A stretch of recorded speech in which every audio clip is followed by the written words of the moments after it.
Assalamualaikum warahmatullahi wabarakatuh anak-anak. Waalaikumsalam warahmatullahi Waalaikumsalam wabarakatuh. warahmatullahi wabarakatuh. Bagaimana kabar kalian hari ini? Sehat ya? Alhamdulillah baik, Bu. Ya, Alhamdulillah. Ya, alhamdulillah kita masih bisa diberikan kesehatan sehingga hari ini kita bisa belajar bersama. Jangan lupa tetap jaga kesehatannya, apalagi sekarang musimnya musim hujan, ditambah lagi pandemi, jadi jaga-jaga kesehatan kalian, imunitasnya, banyak minum vitamin ya. Sebelum kita mulai kita berdoa dulu, berdoa menurut agama dan kepercayaan masing-masing, berdoa mulai. Berdoa selesai. Hari ini Ibu lihat 30 ya partisipannya ya. Nanti sambil Ibu berjalan, sambil Ibu absen ya. Kalian sudah menyiapkan alat tulisnya, buku matematika, dan LKPD di sekitar kalian? Sudah ya? Udah, Bu. Ibu akan mulai. Ya, hari ini kita akan bahas tentang keberkaitan turunan pertama dan kedua dengan nilai maksimum, nilai minimum, serta titik belok pada fungsi trigonometri. Sebenarnya kita sudah pernah ya belajar ini mungkin di kelas 11, tapi kalian masih ingat tidak? Kita waktu dulu itu belajarnya di fungsi aljabar. Nah, kali ini kita belajarnya di fungsi trigonometrinya. Tujuan pembelajarannya adalah kalian dapat mengidentifikasi keberkaitan turunan pertama dan kedua. Nah, tapi sebelum kita mulai, Ibu pengen kalian lihat gambar ini dulu nih. Gambar apa kira-kira ini ya? Di mana biasanya kalian melihat gambar ini? Rumah sakit. Di Iya, rumah sakit. iya betul, di rumah sakit. Di sini kita bisa lihat ada grafik di mana ada fungsi naik, fungsi turun, ada kurvanya cekung ke atas, cekung ke bawah, titik balik maksimum, titik balik minimum, dan titik belok. Nah, ini semua nanti akan kita bahas di pelajaran hari ini. Sebelumnya, Ibu tapi ingin mengingatkan dulu nih kalian tentang fungsi naik, fungsi turun, dan fungsi stasioner. Ada yang masih ingat tidak?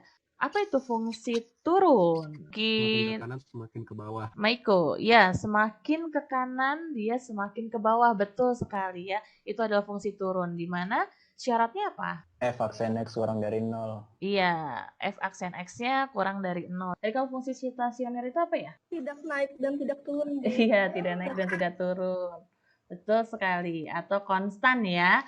Dengan syaratnya gimana? F aksen sama dengan 0. Iya, f aksen X sama dengan 0. Betul sekali. Sekarang masuk ke materi kita yang hari ini. Ya, hari ini kan kita akan bahas titik balik maksimum, titik balik minimum, dan titik belok. Ibu sebenarnya sudah menerangkan di video pembelajaran. Apakah kalian sudah melihatnya, sudah mempelajarinya belum? Kalau kita mau mencari titik balik maksimum, titik balik minimum, itu kan syaratnya itu adalah stasioner ya. Nah, stasioner itu kan turunan pertamanya sama dengan 0, ya enggak? Nah, nanti untuk menentukan dia maksimum atau minimum, kita pakai apa ya? Turunan kedua. Ya, betul, Gilang. Turunan keduanya. Jadi, kita bisa mengetahui atau menentukan jenis-jenis nilai stasioner itu pakai turunan kedua. Di mana, bagaimana turunan keduanya? Untuk mengetahui dia maksimum seperti apa, minimum seperti apa. Ada yang masih Kalau ingat? turunan keduanya lebih kecil dari 0. Itu Kalau untuk, minimum, untuk itu yang maksimum. maksimum. Iya, betul, Kalau yang Angelika. turunan keduanya lebih besar dari 0. Iya, betul. Kalau untuk maksimum itu bisa dilihat jika turunan keduanya itu kita substitusi titik stasionernya itu adalah hasilnya ternyata negatif atau kurang dari 0, oh berarti dia merupakan maksimum jenisnya. Sedangkan kalau misalkan dia kita substitusi ke turunan keduanya, X stasionernya itu ternyata hasilnya bilangan positif atau lebih besar dari 0, dia berarti jenisnya minimum. Nah, bagaimana kalau saat kita substitusi ternyata hasilnya sama dengan 0? Titik belok. Iya, betul sekali. Titik belok ya. Karena titik belok itu bisa kita dapatkan dari turunan keduanya sama dengan 0. Selain pakai turunan kedua, kita juga pakai uji kemonotonan. Uji kemonotonan itu adalah sebenarnya kita melihat atau memeriksa di sekitar dari titik stasioner tersebut. Jadi kita periksa nih, kita substitusi ke turunan pertamanya, titik sebelum dan sesudah titik stasioner. Dan itu carilah titik yang paling dekat. Untuk mempermudah kalian mencari, kalian sebaiknya mengikuti langkah-langkah. Nah, pertama berarti mencari turunan pertama dulu, dan kedua dari fx kita cari titik stasionernya dengan syarat turunan pertamanya sama dengan 0. Setelah dapat turunan pertamanya sama dengan 0, setelah dapat titik stasionernya, lalu kita tentukan jenisnya. Penyelesaiannya yang pertama adalah kan langkah pertama kita cari turunan pertama, turunan keduanya. Berarti tidak ada yang dibingungin ya di nomor 1. Kalau kalian lihat, bisa untuk mengoreksi apakah pekerjaan kita benar atau tidak dari grafik. Jadi di sini Bu bahas dari grafiknya nih. Kalau kalian lihat ini adalah grafik dari sin X plus cos X. Oh iya benar nih, pi per 4 atau ini kan 45 derajat ya. Dia merupakan titik balik maksimum di mana nilainya di akar 2 seperti ini. Lalu di situ ada titik belok di mana pada saat 3pi per 4 atau 135 nih, di mana y-nya atau nilainya di 0, seperti itu. Jadi sesuai dengan gambarnya. Jadi kalau kalian mau mengoreksi, kalian bisa lihat dari grafik. Apakah ada yang mau ditanyakan dulu? Tidak. Apakah sudah paham sebelum kita masuk ke LKPD? Ya, kalau gitu bisa dicoba LKPD-nya. Ada kesulitan nggak? Nanti seperti biasa akan Ibu minta 1 orang aja cukup hari ini yang presentasi. Dicoba dulu sekarang, dikerjakan. Yang bingung boleh ditanyakan, boleh tanya antar teman atau. Saya mau nanya, Bu, Oh iya boleh Gabriela, mau nanya apa? yang nomor 2 yang cek uji dengan kemonotonan. Jadi gini Gabriela, maksudnya uji kemonotonan di sini itu adalah cari uji titik sekitaran. Sekitaran itu berarti yang terdekat. Jadi kalau bisa cari yang istimewa tapi yang terdekat, jangan jauh-jauh. Sulit tidak, Nak, untuk materi ini menurut kalian? Lumayan, gue takut salah itu. Oh gitu. Sudah selesai kah? Sudah ya? Udah, Bu. Oke, baik. Biar Gabriela mempresentasikan, nanti kalian menyimak ya. Dan kita menyamakan persepsinya. Ya, silahkan dipresentasikan. Kan yang ditanya perhatikan titik-titik yang terdapat pada kurva di atas. Untuk nomor 1, bagaimana menurut kalian yang lainnya? Setuju tidak dengan Gabriel? Kurang setuju sih, Bu.